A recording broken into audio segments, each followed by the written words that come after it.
Here is an interesting upgrade that seems to work really well for the new series of high-point carbines, and that is the Bushnell Trophy TRS-25 red dot. This is a very basic red dot, right around 80 to 100 bucks, right in that area. You may find them a little bit more, a little bit less, depending on where you're looking. It's a 3 MOA red dot, has 11 brightness settings, and you can see it sitting right on top of this Hi-Point 4095 newer version, the tactical stock version. The co-witness is really good with the iron sights. It's a little bit more of an upper third co-witness, but you can still see the red dot really well. You can still shoot your irons really well with it.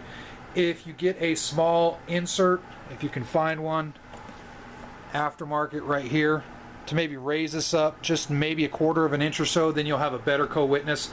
But as it sits right now, I have no issues with this. What I did with this 4095 is this front sight, I went ahead and moved it down. This front sight, usually when you see from the factory, it's up a little bit, there's a little bit of a gap. I loosened the nut and moved the sight all the way down, tighten the nut back up so it's all the way flush with the bottom of the housing here. And in the back, I also adjusted down a little bit, so that way it helps with the co-witness on this gun. And just lowers the sight profile just a little bit closer to the barrel, which I like. That's just personal preference for me.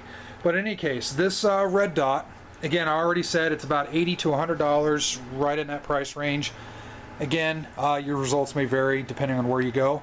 Takes one CR2032 battery. This is your adjustment knob right here. It gives you 11 different adjustment levels. It's just a standard red dot, so I know some of the less expensive red dots out there, they come with a red or green offering. This is just the red, this particular model. It mounts very well to the Hi-Point. You can see it's not clunky at all. It kind of integrates right in with the sight system, so that's one reason I really like it for this particular application. You have the standard windage and adjustment knobs that are covered. You can go ahead and use a flathead screwdriver or whatnot, Leatherman, what have you, to go ahead and adjust your red dot sight. The sight seems to hold its zero pretty well with the recoil of the 4095. For those of you that know, the Hi-Point carbines, they don't recoil heavy, but they're not exactly light recoiling either. They're kind of a clunky gun. They're a blowback action. It's got heavier recoil than an AR-15, for example. But it seems to hold up really well. I haven't had any issues with it at all. No wandering zeros, none of that.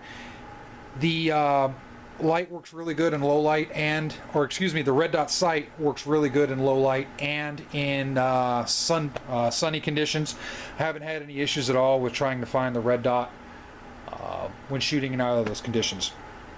So check it out. It's a worthwhile upgrade, I think, to the Hi-Point if you're looking to go that route, and it's a little bit better than some of the other red dots out there. I know there's a lot of different companies like AIM Sports, NC Star and whatnot, and I think even UTG has some smaller red dots out there. But I would suggest trying Bushnell. Bushnell's got a good track record, in my opinion, with some of these red dots. I've had some of their different model red dots that were the real inexpensive entry-level stuff, and it seems to work really, really good. So if you're looking for something inexpensive for that Hi-Point carbine of yours, try this, see if it works, and do your research if you plan on using it in any other application, like for an AR-15 or for a shotgun, or especially for anything like a shotgun that's a heavy recoiling application. Do your research, see if this sight would be something for you if you want to go that route. So, with that said, if you have any questions, feel free to leave them in the comment section below, and if you have any experience with this red dot sight on a Hi-Point or on anything else, whether it's good or bad, feel free to leave it in the comments, and as always, keep it safe.